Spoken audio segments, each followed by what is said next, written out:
Alguien le preguntó al Lietzu, ¿por qué le das valor al vacío? En el vacío no hay valoración. Lietzu dijo, a eso no se le puede llamar valor. Lo mejor es estar quieto, lo mejor es estar vacío. En la quietud y en la vacuidad encontramos una morada. Al dar y recibir perdemos el sitio. La verdad es una. No puede ser de otra forma porque la existencia es un universo, no es un multiverso. Es uno. Es un aglutinamiento. Es una unión. Es un cosmos. Aquello que aglutina al universo es lo que llamamos verdad, o Tao, o Dios. El Tao no es una persona. Tampoco es Dios una persona, sino la unión que lo recorre todo, como un hilo a través de una guirnalda. El universo no es un montón de cosas separadas, y una especie de hilo lo mantiene unido, no se está deshaciendo. A eso que lo mantiene unido es lo que llamamos Dios, Tao. No obstante, el ser humano puede enfocar esta verdad de dos maneras. Estas dos maneras deben ser comprendidas. La verdad es una, pero los caminos son dos. El primer camino es vía afirmativa, el camino positivo, el camino de los que dicen sí, el camino del devoto. Jesús, Mahoma y Krishna han seguido el camino de la afirmación. El camino de la afirmación parece ser un camino de esfuerzo, de mucho esfuerzo. Uno está tratando de llegar a Dios, tiene que hacer todo el esfuerzo posible, tiene que hacer lo máximo, tiene que jugárselo todo. En los tiempos modernos, Gurdjieff y Ramakrishna siguieron el camino de la afirmación, la vía afirmativa. El otro camino es la vía negativa, a través de la negación, a través del no. Lao Tzu, el Buda y Nagarjuna siguieron el camino de la negación. En los tiempos modernos, Ramana Maharshi y Krishnamurti han seguido el camino del no. Estos dos caminos se tienen que entender tan claramente como sea posible, porque es mucho lo que de ello depende. Tú tendrás que elegir tarde o temprano. Los dos se mueven en dimensiones diferentes. Llegan al mismo fin, pero se mueven en dimensiones diferentes. El camino positivo es un enfoque positivo respecto a Dios, un llegar a Dios, una búsqueda, una indagación. El camino negativo es un esperar a Dios, no una búsqueda. El camino negativo consiste en mantener la puerta abierta, no en ir a buscar, no en indagar, solo en ser receptivo, como un útero. El primero es Yang, el segundo es Yin. El primero es un camino de tendencia masculina, el segundo es un camino de tendencia femenina. En el segundo uno tiene que abandonarse simplemente. No hay voluntad sino entrega. Solo se tiene que permitir que Dios sea. No llegues a Él, deja que Él llegue a ti. Permanece simplemente en silencio, vacío. Deja un espacio, de tal forma que si viene tú estés dispuesto. Tú te mantienes dispuesto. En el camino de la voluntad tendrás mucho que hacer. En el camino de la entrega no tienes nada que hacer, exactamente nada que hacer, solamente nada que hacer. Estos caminos se pueden nombrar también de forma diferente. El primer camino puede decirse que es el camino de la asceta. La palabra asceta viene de la raíz griega ascesis, que quiere decir ejercicio. Muchos métodos, muchos ejercicios, metodologías, yoga, técnicas, son factibles. El segundo camino puede llamarse el camino del místico. No hay ejercicios, no hay métodos, no hay tecnología. En el primer camino, el tiempo es una necesidad. Tú no te puedes iluminar inmediatamente. Los métodos requieren tiempo, los ejercicios requieren tiempo, la preparación requiere tiempo, y tú tendrás que esperar por muchas vidas. La iluminación será gradual, no puede ser súbita. En el camino negativo, la iluminación puede ser completamente súbita, puede suceder en este mismo momento. El tiempo no es necesario porque el ejercicio no es necesario. Tú no tienes que ir a sitio alguno, simplemente tienes que sentarte en silencio, simplemente tienes que abandonarte. No necesitas esperar. El camino del místico es misterioso, no se puede explicar. El camino de la asceta se puede explicar, es muy científico, muy lógico. Se puede explicar paso a paso, se puede analizar, dividir en pasos sencillos. Los pasos se pueden hacer tan pequeños que todo el mundo puede darlos, incluso un niño. Pero el camino del místico es muy misterioso, de ahí que se le llame el camino místico. No existe la posibilidad de grados, de pequeños pasos, sino de un salto cuántico, de un salto a lo desconocido, súbito, como un alumbramiento. Naturalmente, no puede ser explicado de forma lógica. La mente lógica se encontrará perdida. Es necesaria una gran comprensión, no basada en la lógica sino en la intuición. Se necesita una mente ilógica, aventurera, que pueda sobrepasar todos los pasos, que esté dispuesta a ir hacia lo desconocido, que tenga el valor suficiente para dar el salto. En el primer camino vas paso a paso, moviéndote hacia arriba. En el segundo camino, tú simplemente das un salto al abismo. El abismo no tiene fondo, está vacío, es la nada absoluta. Tú desapareces. Estos dos son los caminos, y cada persona tiene que decidir en lo más profundo de su ser cuál le atrae más. Es difícil decidir, pero hay que decidirse, de otra forma tú puedes seguir haciendo cosas que no van a tener significado alguno. Si puedes dar el salto, entonces no hay necesidad de que practiques el yoga. Si no puedes dar el salto, entonces no tiene sentido que solamente te quedes a la espera. En el primer camino, el mayor peligro viene del ego, porque tienes que hacer mucho, y si eres muy egoísta te volverás un hacedor, y el ego se convertirá en tu barrera. Uno tiene que hacer pero sin fortalecer el ego. En el segundo camino, el aletargamiento es el problema. No tienes que hacer nada. Uno se puede aletargar, uno se puede volver apagado o muerto.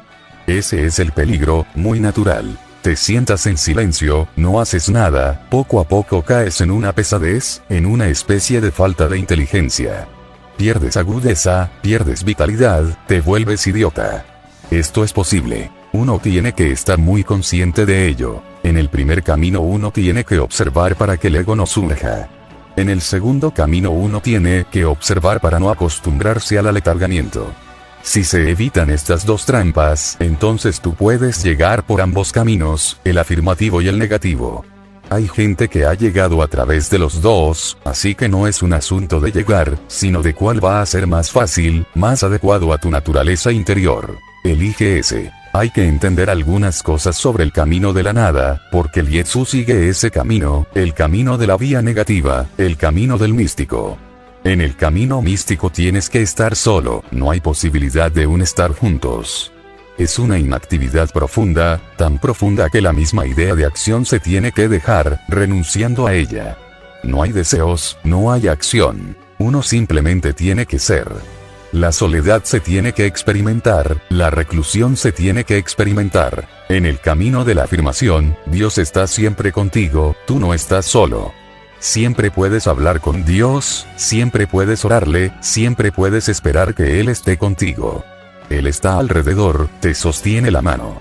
Él está mucho en el camino de la afirmación. Su mano está casi en tus manos.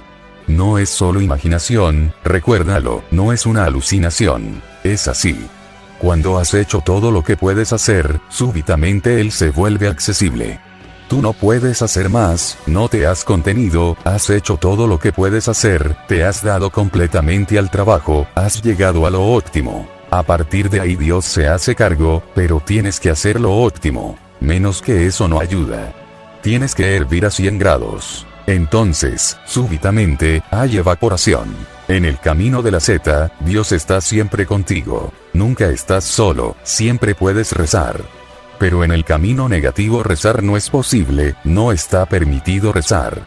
La oración es un obstáculo.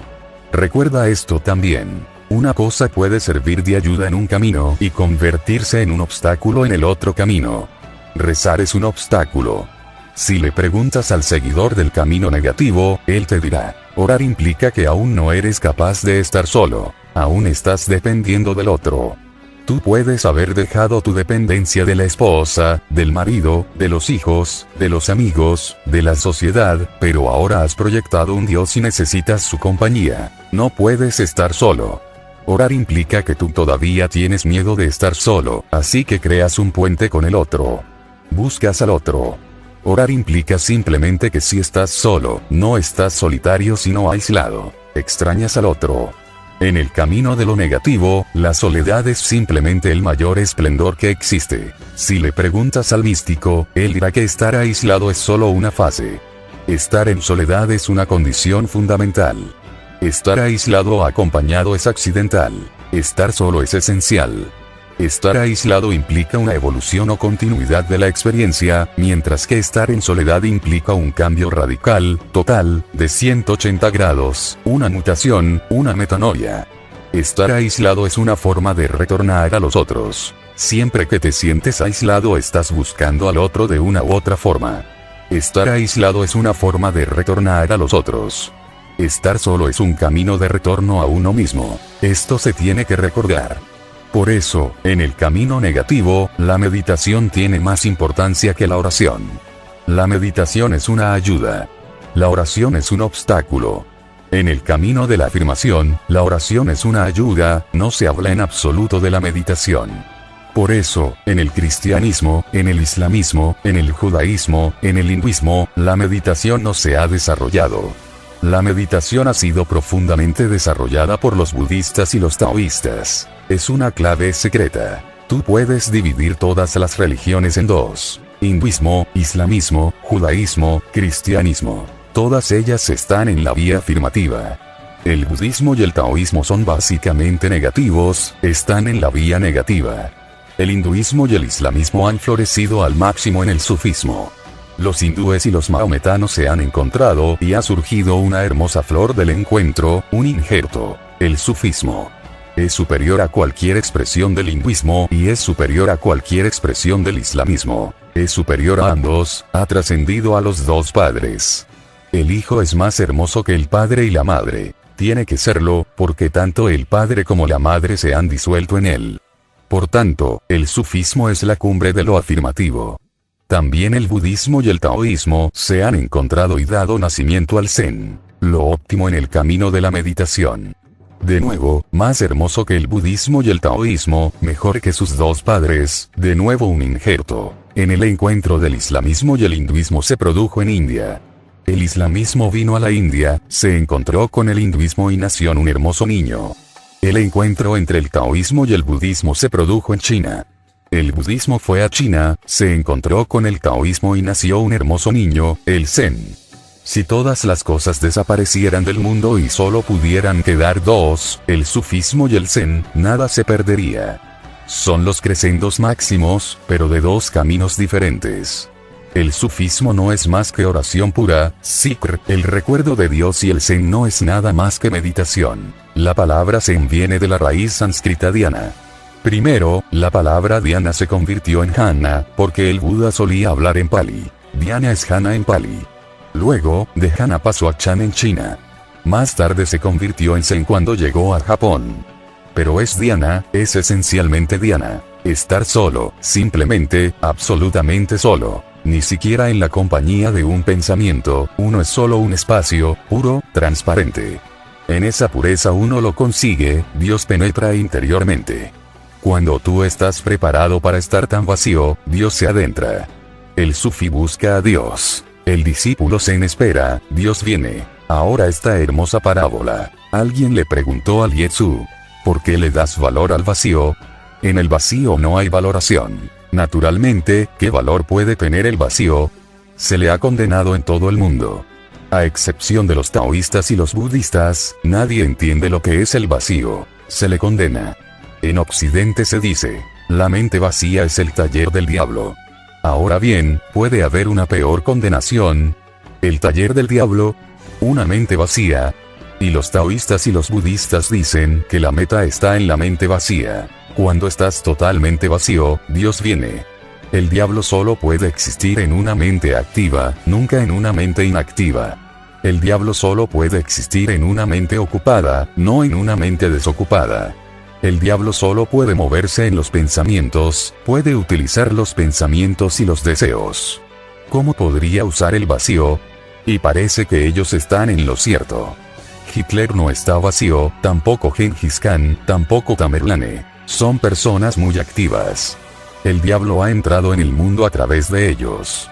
Bodhidharma está vacío, Lietsu está vacío, Nagarjuna está vacío. El diablo ni siquiera se les ha acercado. Nada malo ha salido jamás de esta gente vacía. Solo bien, y solo lo bueno ha florecido. Su fragancia ha sido grandiosa. Han pasado siglos, pero su fragancia está más fresca que nunca. Normalmente, nunca se ha pensado que el vacío tenga un valor, así que el que interroga parece estar en lo correcto. Él dice, ¿por qué le das valor al vacío? En el vacío no hay valoración. ¿Qué clase de valor? ¿Qué puedes hacer con el vacío?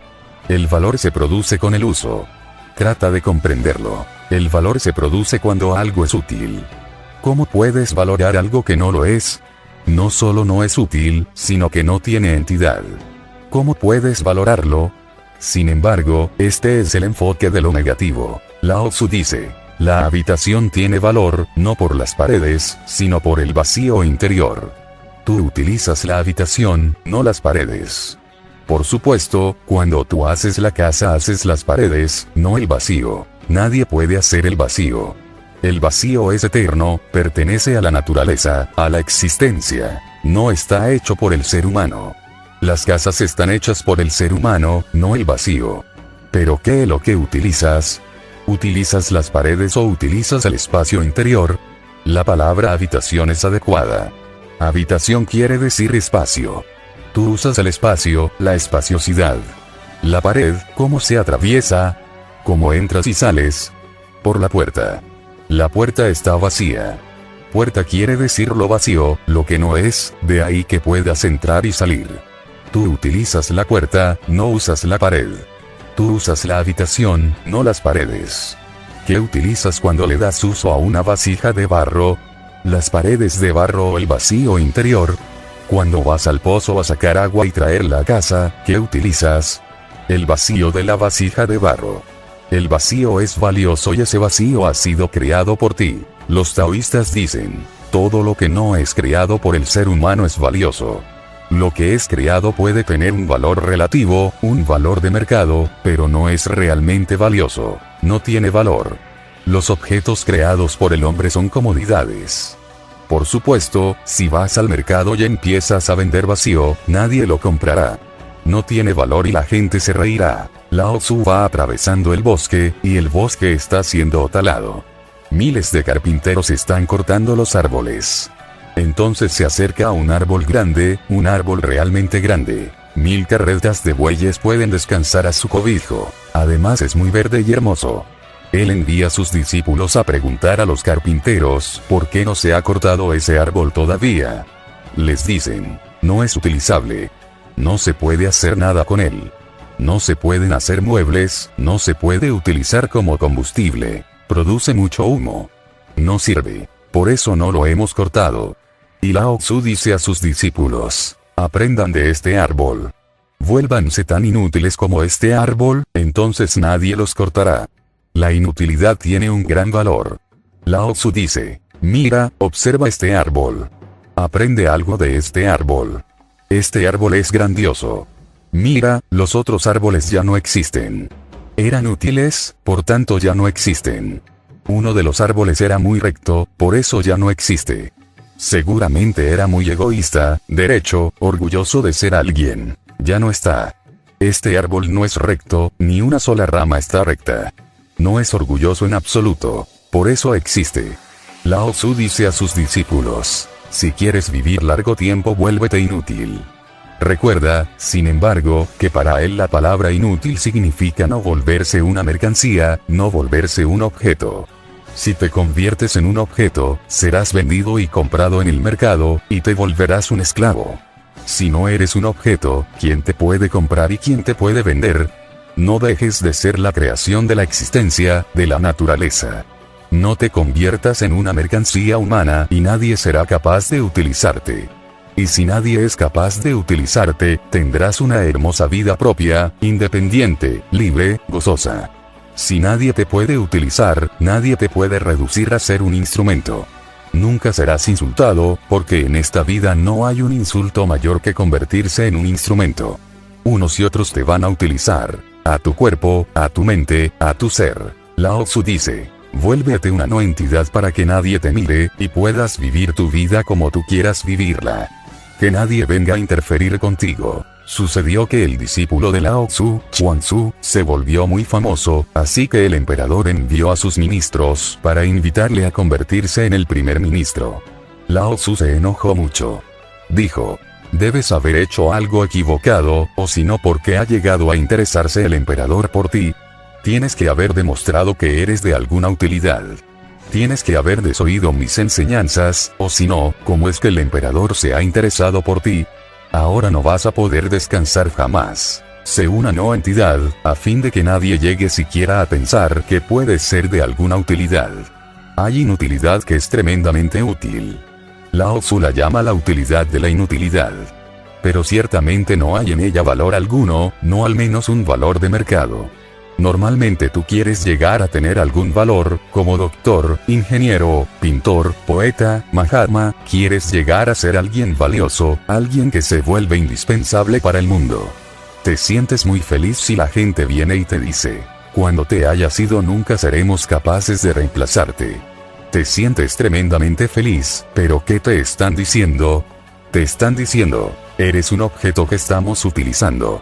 Cuanto más indispensable te vuelvas, más quedas reducido a ser un objeto y más pierdes tu libertad. Si puedes morir como si nada hubiera pasado, si desapareces del mundo y no queda siquiera una huella, entonces... Ocurrió que un gran taoísta murió y Lietzu fue a dar el pésame, pero miles de personas se habían reunido allí. Esto le sorprendió, así que no presentó sus respetos al hombre muerto y a su cuerpo muerto y se dispuso a irse. Algunas personas le siguieron y le dijeron: ¿por qué se va? Usted había venido a presentar sus respetos al difunto, ¿por qué se marcha? Este no puede haber sido un hombre del Tao, respondió Lietzu. Hay tanta gente llorando y gimiendo que de alguna manera él se ha vuelto indispensable en sus vidas. Él debe haber demostrado que es de alguna utilidad. Porque si no, está llorando y gimiendo esta gente, como si su padre hubiera muerto o su madre hubiera muerto o su hijo hubiera muerto.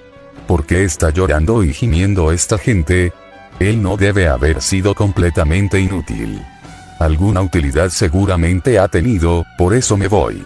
Él no ha seguido al maestro correctamente. Su enfoque implica que hay un valor supremo en ser nadie, en estar vacío, en no ser útil.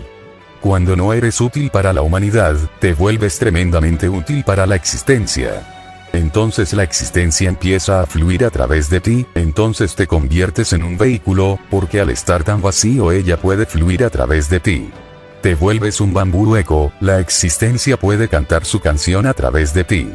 Cuando tú permites que los labios humanos canten una canción a través de ti, la existencia es denegada. No hay valoración en el vacío, dijo el hombre. ¿Por qué valoras el vacío? Lietzu contestó: a eso no se le puede llamar valor, es algo tan valioso que únicamente le puedes llamar invaluable. No se le puede llamar valor. Valor significa mercancía, valor significa que algo puede ser definido en términos de utilización humana, lo cual puede llegar a ser un medio pero no un fin. El fin no puede ser valorado en el sentido ordinario del término. Por ejemplo, si alguien te dice: tú amas, pero ¿cuál es el valor del amor? ¿Qué dirás? Tú dirás: al amor no se le puede dar un valor. El amor no tiene valor en el mismo sentido que un automóvil tiene valor, o que una casa tiene valor. El dinero tiene valor. La salud tiene valor, pero el amor es lo supremo, el fin. Tú amas por el amor en sí, el cual no es medio para otra cosa más. Es un fin en sí mismo. Su valor es intrínseco, su valor está en sí mismo. No está orientado hacia afuera. Si alguien pregunta: ¿cuál es el valor de la vida? Con seguridad dirás: a eso no se le puede llamar valor. ¿Por qué estás viviendo? Dirás: porque disfruto estando vivo. Pero ¿cuál es el valor? Valor no hay ninguno. Todo lo que es supremo no tiene valor en el sentido ordinario de la palabra. Pero gracias a lo supremo todo lo demás es valioso. Por tanto, a eso no se le puede llamar valor, aunque todo valor existe debido a ello. Tú vas a la oficina, trabajas. Eso se puede valorar. Ganarás $1000 al mes. Y luego vienes y le das $1000 a tu esposa porque amas a esa mujer. Tú trabajas para ella, trabajas para tus hijos. Los amas. El amor no tiene valor.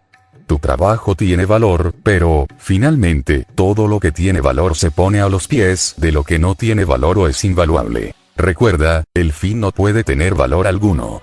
Por eso los taoístas dicen que la vida no tiene propósito. Esto sorprende a la gente.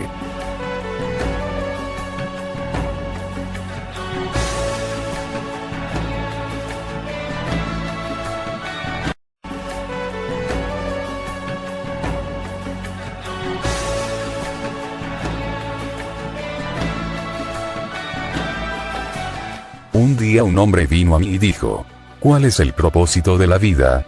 No hay propósito, le contesté. La vida es, simplemente. No quedó satisfecho. Dijo, vengo de muy lejos. Venía de Nepal. Y añadió, soy un anciano, un profesor retirado. No me despidas con las manos vacías.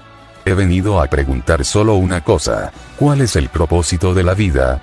Yo le respondí, si te pudiera despedir con las manos vacías, entonces tu viaje habría tenido un propósito, porque tener las manos vacías es el fin. No hables con acertijos, dijo él. Dime simplemente, en un lenguaje clarísimo, ¿cuál es el propósito de la vida? Este hombre no pudo entender que estaba haciendo una pregunta absurda.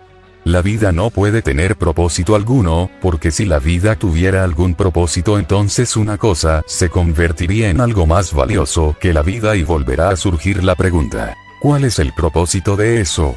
Si decimos, la vida es para llegar a la verdad, entonces la verdad se convierte en el propósito real. Pero entonces, ¿cuál es el propósito de la verdad?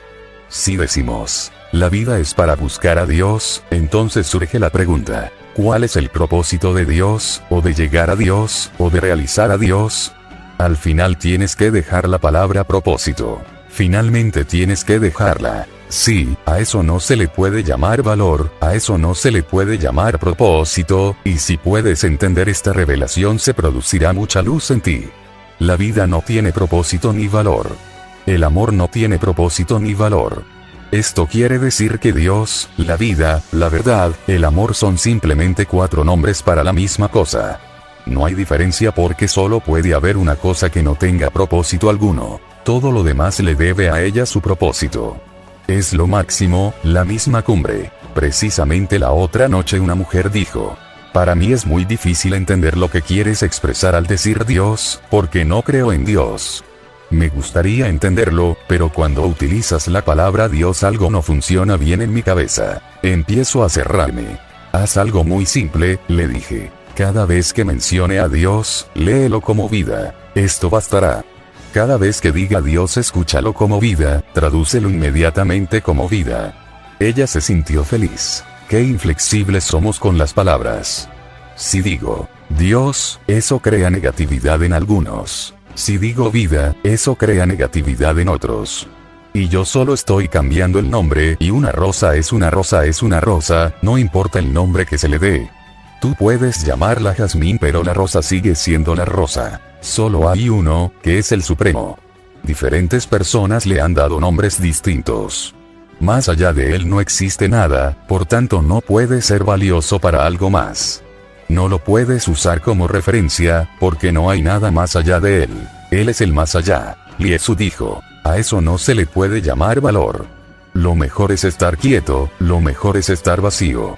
En la quietud y en la vacuidad encontramos una morada. Al dar y recibir perdemos el sitio.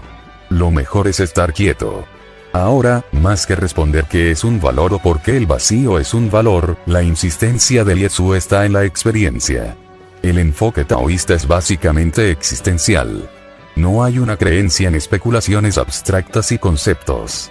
Se dice, tú puedes experimentarlo, por tanto ¿para qué recurrir a un conocimiento de segunda mano? En realidad Dios no puede ser nunca de segunda mano, tiene que ser de primera mano. Tú no puedes recurrir a mi Dios es mi Dios. Tú tendrás que dirigirte a tu propio Dios. Por supuesto, cuando lo hayas hecho te darás cuenta de que mi Dios y tu Dios son lo mismo, pero tú tendrás que llegar a ello por ti mismo. Es algo que tiene que florecer en tu propio ser. Existe un relato taoísta. El duque Wan, sentado en lo alto de su salón, leía una vez un libro mientras el carretero Pien fabricaba una rueda a sus pies. Dejando a un lado su martillo y su cincel, Pien subió los escalones y dijo al duque, me atrevo a preguntar a su alteza por las palabras que ocupan su lectura. El duque respondió, las palabras de los sabios. ¿Están vivos esos sabios? Preguntó Pien. Están muertos, respondió el duque. Entonces, dijo Pien, lo que usted, mi gobernante, está leyendo, son únicamente escorias y sedimentos de esos ancianos. El duque respondió. ¿Cómo puedes tú, carretero, decir algo sobre el libro que estoy leyendo? Si te puedes explicar, muy bien. Si no puedes hacerlo tendrás que morir. Te mataré. Estaba furioso. Esto era demasiado. ¿Cómo un carretero puede decirle al príncipe? Lo que usted está leyendo son escorias y sedimentos de esos ancianos muertos. El carretero dijo. Su sirviente mirará este asunto desde el punto de vista de su propio arte. Cuando construyó una rueda, si procedo con suavidad, es bastante placentero, pero el acabado no es fuerte. Si procedo con violencia, resulta forzado y las uniones no ajustan. Si los movimientos de mi mano no son demasiado suaves ni demasiado violentos, se lleva a cabo la idea de mi mente, pero no puedo explicar cómo hacerlo con la palabra hablada. No demasiado forzado, no demasiado suave, justo en el medio, equilibrado. El carretero añadió. Pero no puedo explicar cómo hacerlo con la palabra hablada, cómo lograr este punto medio absoluto entre el esfuerzo y el no esfuerzo, entre el hacer y el no hacer. No puedo decir cómo hacerlo por medio de la palabra hablada. Hay que encontrar el punto, pero no puedo expresarlo. Lo conozco, pero no puedo expresarlo. No puedo enseñárselo a mi hijo, ni siquiera mi hijo, tampoco mi hijo puede aprenderlo de mí. No hay forma de enseñarlo y no hay forma de aprenderlo. Aprender y enseñar y aprender.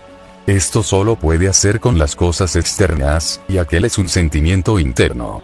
Es así hasta tal punto que estoy cumpliendo 70 años y todavía tengo que elaborar ruedas en mi vejez. Pero esos ancestros, junto con lo que no pudieron manifestar, están muertos y desaparecidos. Por tanto, lo que tú, mi gobernante, estás leyendo no son más que escorias y sedimentos. Él está diciendo, estoy vivo, le tengo cogido el punto a eso, pero no puedo transmitirlo, no puedo transferir mis conocimientos. Estoy vivo y tengo el conocimiento, y amo a mi hijo y me gustaría ser capaz de transmitírselo. Estoy muy viejo, tengo 70 años, y aún así tengo que trabajar. Si pudiera enseñar a mi hijo, me retiraría.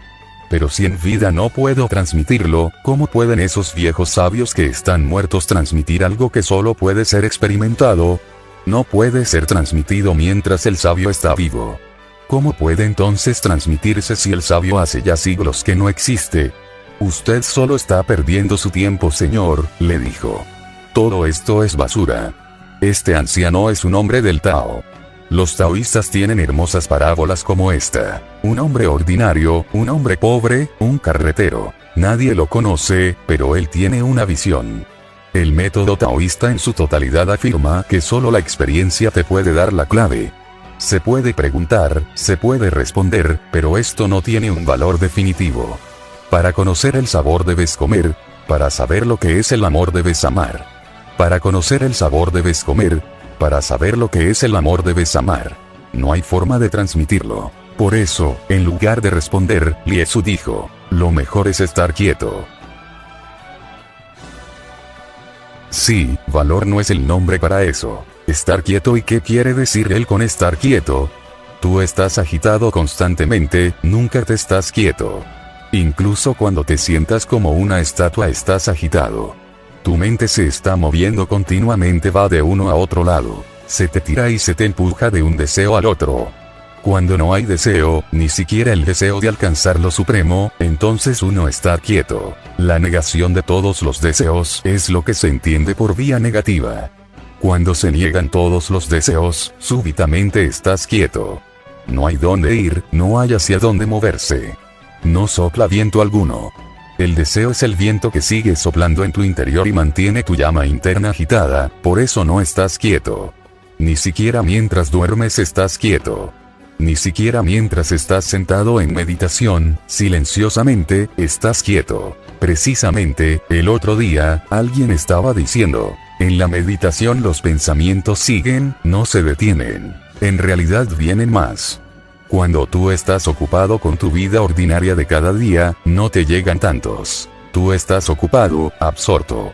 Pero cuando estás sentado sin hacer nada, entonces toda tu energía se va a los pensamientos. Entonces surge una gran tormenta en tu ser. Pensamientos y pensamientos, e incluso algunas veces ni siquiera puedes imaginar qué clase de pensamientos. Memorias del pasado. Algo que sucedió hace 30 años surge repentinamente. O pensamientos del futuro. Puede que tu esposa ni siquiera esté embarazada y tú estés pensando, una vez que haya nacido el niño, ¿a qué colegio lo enviaremos? Cosas imposibles siguen yendo y viniendo, y tú sabes que son tonterías. Muchas veces las reconoces y quieres dejarlas, pero te sientes impotente. Los pensamientos no se pueden detener en forma directa. Permite que esto se entienda muy profundamente. Deja que se asiente en tu ser. Los pensamientos no se pueden detener directamente, porque los pensamientos no son más que sirvientes de los deseos. Cuando se presenta un deseo no puedes detener los pensamientos. El amo está ahí. Los sirvientes tienen que seguirlo. Tú quieres detener los pensamientos. Es una tontería, una idiotez. Tu esposa ni siquiera está embarazada y tú estás pensando en el niño que ha crecido y va a la universidad. ¿A qué universidad enviarlo? ¿A Cambridge o a Oxford? Y tú estás muy inquieto. ¿A dónde enviarle? ¿Cuál será la mejor? Y de repente lo reconoces. ¡Qué tontería! Es una idiotez. Entonces, ¿por qué surge? No se trata del pensamiento mismo. Tú tienes un deseo, tienes una ambición. Muchas cosas se han quedado sin satisfacer. Tú quisieras satisfacerlas por medio de tu hijo. El hijo no es otra cosa que la personificación de tu ambición. Tú querías ir a Oxford, pero no pudiste hacerlo. Te gustaría ir en la forma de tu hijo. Por eso ha surgido la idea, ha surgido el pensamiento. Han pasado 30 años, y de repente algo sale a la superficie. Nada es repentino, nada deja de ser causado en la mente. Si algo surge, esto quiere decir que hay algo en ello. No se le puede llamar simplemente una estupidez y dejarlo. Hace 30 años alguien te insultó y todavía no lo has dejado pasar.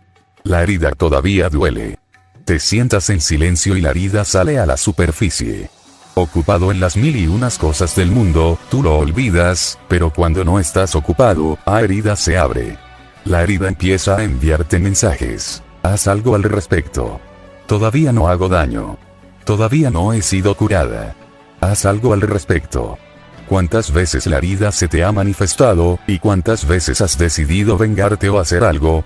Y el dolor de la herida regresa una y otra vez, y todavía tienes el deseo de vengarte del enemigo que te ha insultado. Esto no concierne al pensamiento, concierne al deseo. Analiza tus pensamientos y siempre hallarás que son los sirvientes y que en algún lugar oculto está el amo, protegido por los sirvientes. Mata al amo y los sirvientes desaparecen. Si continúas matando a los sirvientes nada pasará, el amo seguirá trayendo nuevos sirvientes.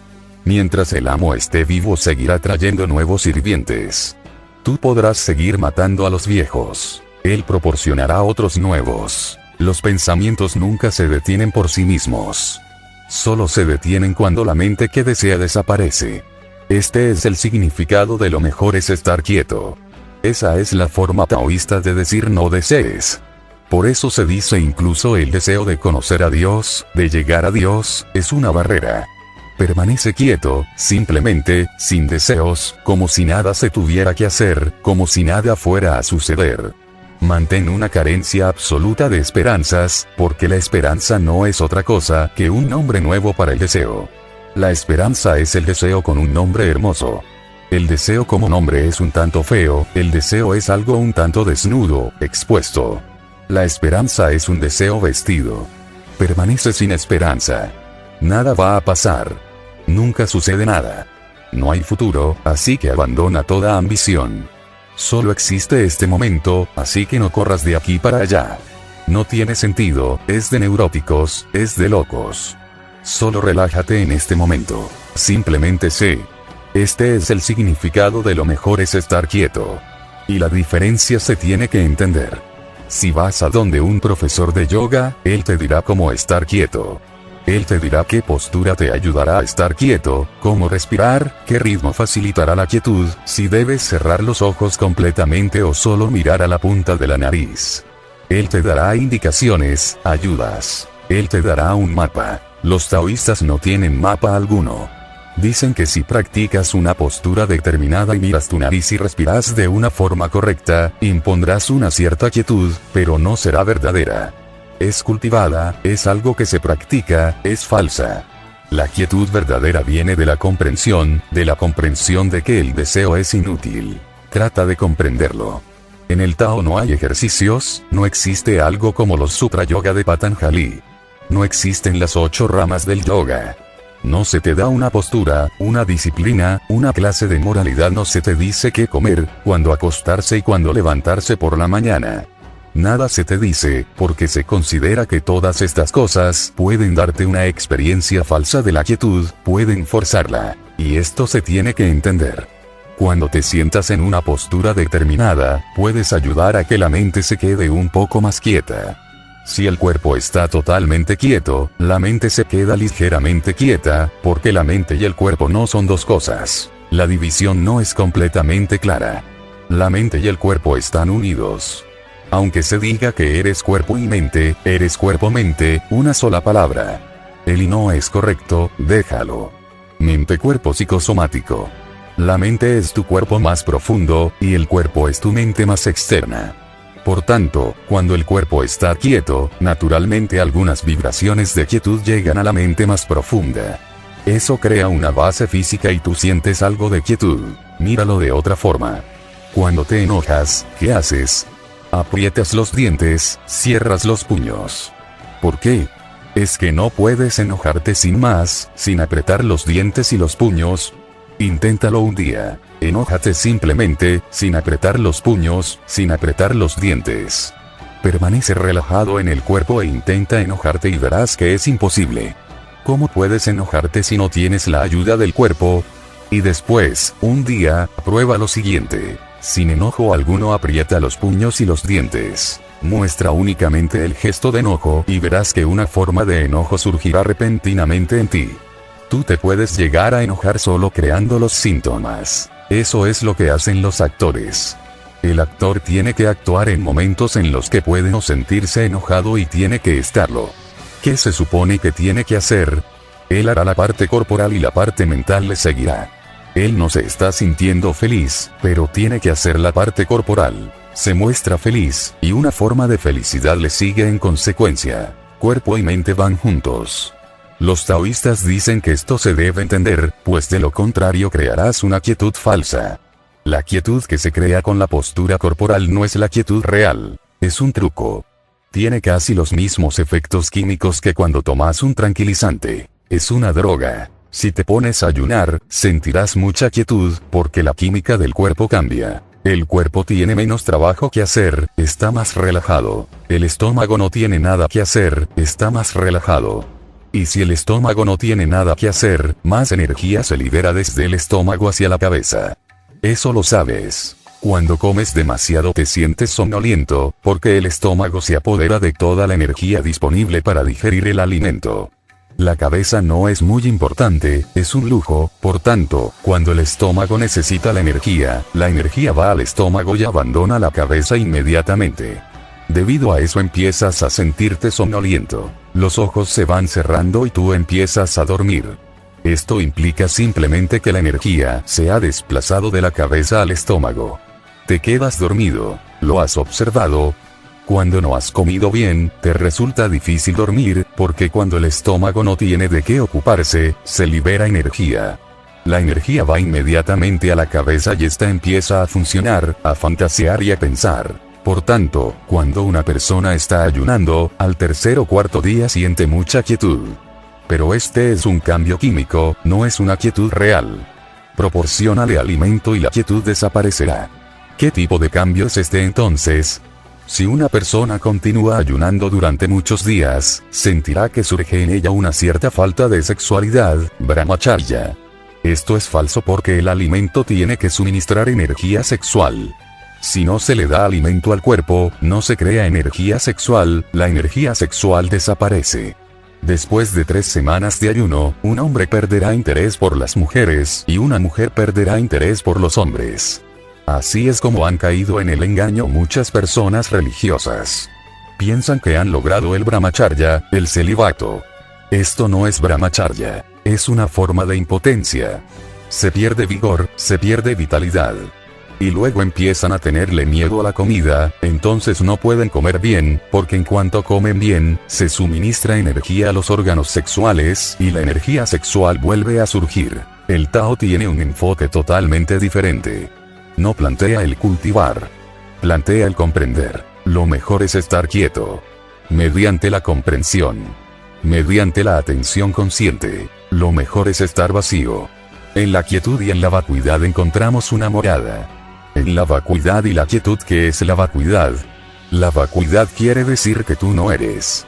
La idea que tienes normalmente de lo que eres no es más que una acumulación de todas tus acciones. Has hecho esto, has hecho aquello, has ganado un premio, has tenido éxito en los negocios, tienes una enorme cuenta bancaria, eres famoso, eres el autor de muchos libros, has hecho muchas cosas. Todas estas cosas juntas te permiten ser alguien. La vacuidad implica dejar todo lo que has hecho, olvidar todo lo que has hecho. Olvida el pasado. Es debido al pasado que sientes que eres alguien. Solo piensa, si tu pasado se pudiera derrumbar en este preciso momento, ¿quién serías tú? Si en este preciso momento, por milagro, se viniera abajo tu pasado, ¿quién serías tú? No sabrías quién eres. Por tanto, lo que eres es tu pasado, y según los taoístas, vacío quiere decir dejar el pasado. Una vez te has desconectado del pasado, estás vacío. Entonces no sabes quién eres, porque todas las ideas que tienes de ti mismo vienen del pasado, son creaciones del pasado. Medita precisamente en este hecho. Si no hay pasado, ¿quién eres tú?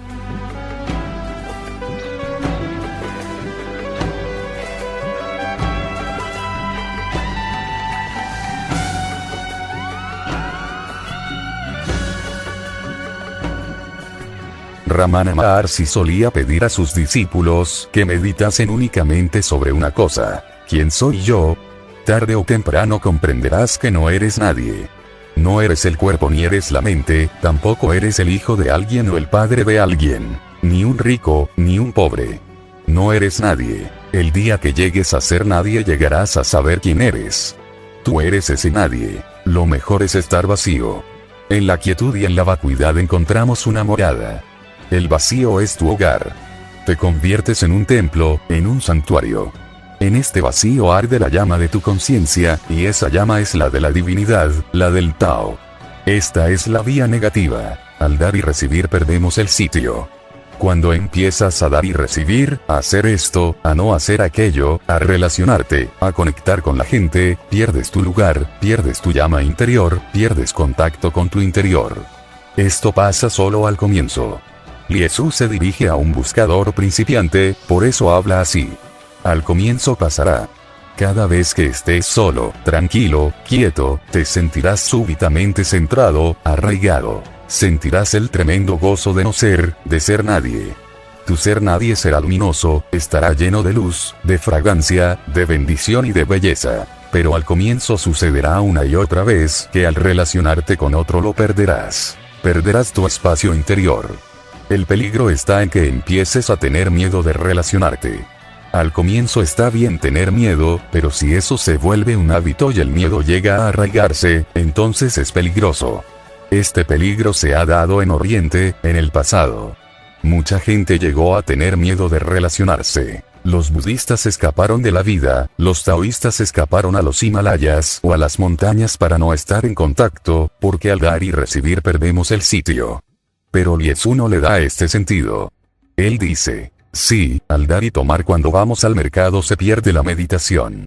Primero logra la meditación, luego ve allí una y otra vez y procura estar cada vez más alerta, a fin de que un día puedas ser capaz de relacionarte como de permanecer solo, de estar en el mercado y aún así de no estar allí, de estar en la multitud y aún así estar solo.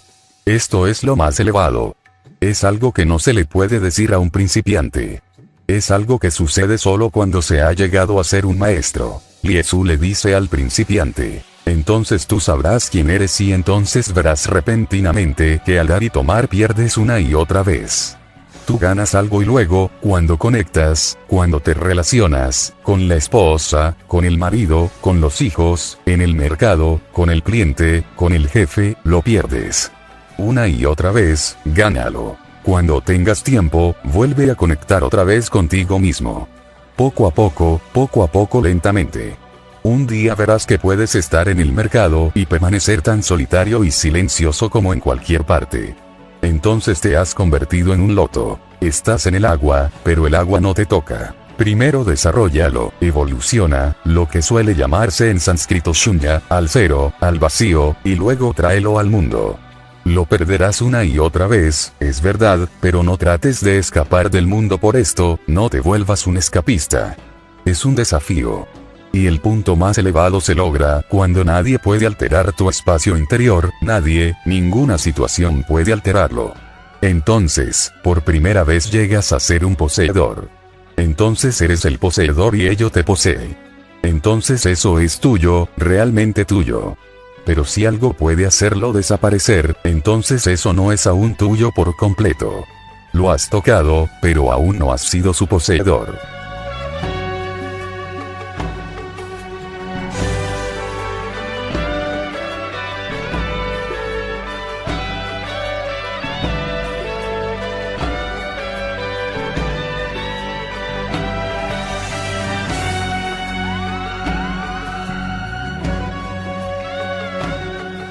Me gustaría contarte una historia. En un país lejano vivía un inventor ingenioso que se había vuelto chiflado un poco jugando con la televisión. En el curso de sus experimentos, fabricó una especie de espejo mental al que llamó psicoscopio, por medio del cual una persona podía ver su estado mental con la misma claridad con que podía ver su cuerpo físico a través de una lupa. Una vez fue perfeccionado el instrumento, se abrió una fábrica para producirlo y se dio a conocer en el país con la publicidad adecuada. Pronto hubo un montón de pedidos. Las esposas lo compraban para sus esposos, atención, las esposas lo compraban para sus esposos, y los esposos lo compraban para sus esposas y cuñados. Los padres lo compraron para sus hijos, e incluso los hijos lo compraron para sus padres. Los empresarios hicieron grandes pedidos para sus empleados. Se sabe, o quizás es solo un rumor, que únicamente un individuo en todo el país confesó haberlo comprado para su propio uso. El alborozado inventor se vio nadando en la abundancia. Se vendieron millones de estos artefactos. Entonces, casi con la misma celeridad, las ventas descendieron y sin más cayeron a cero. Los investigadores que se enviaron a recorrer el país informaron de que las casas de empeño estaban abarrotadas de psicoscopios, mientras millares de ellos se habían estropeado accidentalmente o habían ido a parar misteriosamente a la basura. Desesperado, el inventor se dedicó a una nueva tarea. Le dio un sentido opuesto al funcionamiento del instrumento, a fin de que idealizara el estado mental reflejado. De esta manera las personas se veían a sí mismas no como eran, sino como querían aparecer, con sus defectos arreglados y coloreados de rosa, y su fealdad encubierta de inocencia. Al final del año, por lo visto, la compañía declaró dividendos del 50%. La mayor parte de la gente no quiere verse a sí misma como es, ni le gustaría dar una segunda mirada a un espejo mental. Pero aquellos que validan las ilusiones que nos hacemos de nosotros mismos pueden obtener de nosotros prácticamente lo que sea. Recuerda, estar vacío es llegar a una situación en la que te verás tal como eres. Las personas temen esto, no quieren percibir esta situación interior. Tienen sus imágenes ideales, sus propias imágenes hermosas, decoradas. Tienen miedo de que, al interiorizar, esas imágenes se derrumben. Tienen que derrumbarse y desaparecer porque son falsas y no pueden ser reales. De ahí que nadie interiorice. Todos los maestros en el mundo, ya sean los del camino de la vía afirmativa o los del camino de la vía negativa, todos los maestros han insistido en una cosa: tienes que acceder a tu realidad, a lo que eres de verdad. Pero nadie los escucha. Incluso cuando las personas quieren saber quiénes son, están esperando realmente tener la misma personalidad que proyectan. Cuando empiezan a trabajar, llegan las dificultades. Surge la fealdad. Se siente la malicia, la ira terrible, el odio, los celos. todo un infierno irrumpe y uno empieza a tener miedo y escapa y vuelve a aferrarse a una personalidad ideal. Eso no vale mucho. Recuerda, uno tiene que conocerse tal como es. Abandona todos los ideales. Son hermosos pero ponzoñosos. Son ilusiones. Si no abandonas todos los ideales que tienes sobre ti mismo, todas las imágenes que has creado en tu impotencia a fin de ocultarte para enmascarar tu realidad, abandona esas máscaras, permanece quieto, permanece vacío y mira en tu ser. Sea lo que sea.